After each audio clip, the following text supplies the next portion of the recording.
പ്രിയ ശ്രോതാക്കളെ, അസ്സലാമു അലൈക്കും വറഹ്മത്തുള്ളാഹി വബറകാതുഹു. ഇന്ന് നമ്മൾ പഠിക്കാൻ പോകുന്ന പ്രാർത്ഥന ഉറങ്ങുവാൻ പോകുമ്പോൾ നബി സല്ലല്ലാഹു അലൈഹി വസല്ലമ പ്രാർത്ഥിക്കാറുണ്ടായിരുന്നതും എല്ലാവരും പ്രാർത്ഥിക്കുവാൻ പ്രോത്സാഹിപ്പിക്കപ്പെട്ടിട്ടുള്ളതുമായ ഒരു പ്രാർത്ഥനയാണ്. ദാരിദ്ര്യം മാറാനും ഐശ്വര്യം ലഭിക്കാനുമുള്ള ഒരു ദുആയാണിത്.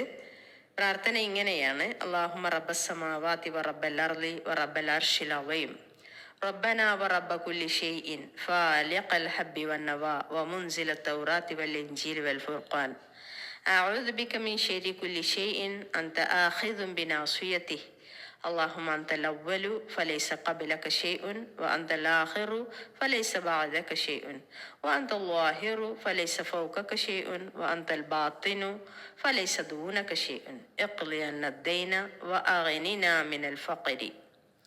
അർത്ഥം നോക്കാം. ആകാശങ്ങളുടെ റബ്ബും ഭൂമിയുടെ റബ്ബും അതിഗാംഭീര്യമുള്ള അർഷിന്റെ റബ്ബും ഞങ്ങളുടെ റബ്ബും മുഴുവൻ വസ്തുക്കളുടെയും റബ്ബും ധാന്യവും വിത്തും മുളപ്പിച്ച് പിളർത്തുന്നവനും തൗറാത്തും ഇഞ്ചീലും ഖുർആനും അവതരിപ്പിച്ചവനുമായ അള്ളാഹുവേ, നീ മൂർധാവ് പിടിച്ചിരിക്കുന്ന അഥവാ കടിഞ്ഞാണിടുന്ന എല്ലാ വസ്തുക്കളുടെയും തിന്മകളിൽ നിന്ന് ഞാൻ നിന്നിൽ രക്ഷ തേടുന്നു. അള്ളാഹുവേ, നീ ആദ്യമേയുള്ളവനാണ്, നിന്റെ മുമ്പ് ഒന്നുമില്ല, ശേഷമുള്ളവനും നീ തന്നെ, നിന്നേക്കാൾ ശേഷിക്കുന്നതൊന്നുമില്ല.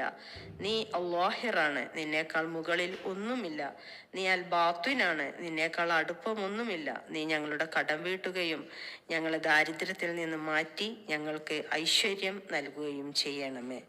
പ്രിയമുള്ളവരെ, ഇതിന്റെ ശ്രേഷ്ഠതയും മഹത്വവും വിവരിച്ചുകൊണ്ട് പറയുന്നതായിട്ട് നമുക്ക് കാണാൻ സാധിക്കും. അല്ലാഹിർ, അള്ളാഹുവിന്റെ ഓരോ സൃഷ്ടിയും സൃഷ്ടിപ്പിലെ അള്ളാഹുവിന്റെ അതിമഹത്വത്തെ കുറിക്കുന്നു. എന്നാൽ അള്ളാഹുവിന്റെ വിശേഷണം അതിൽ നിന്നെല്ലാം വിട്ട് അതിന്റെ എല്ലാം മുകളിലാണ് എന്ന്. അതുപോലെ അൽ ബാത്തിൻ, മറഞ്ഞ കാര്യങ്ങളും ഹൃദയത്തിലുള്ളതും എല്ലാം അറിയുവാനുള്ള അള്ളാഹുവിന്റെ കഴിവിനെ കുറിക്കുന്നു. അള്ളാഹുവിന്റെ മഹത്വത്തിന് ചേർന്ന രൂപത്തിൽ അറിവുകൊണ്ട് ഓരോ സൃഷ്ടിയോടും അടുപ്പമുള്ളവനാണ് അവൻ എന്ന്. അല്ലാഹിർ, അൽ ബാത്തിൻ എന്ന അള്ളാഹുവിന്റെ രണ്ട് നാമങ്ങൾ നമ്മൾ വിശദീകരിച്ച് മനസ്സിലാക്കി പഠിക്കുക. അള്ളാഹു സുബ്ഹാനഹു വ തആല നമ്മെ എല്ലാം അനുഗ്രഹിക്കുമാറാകട്ടെ.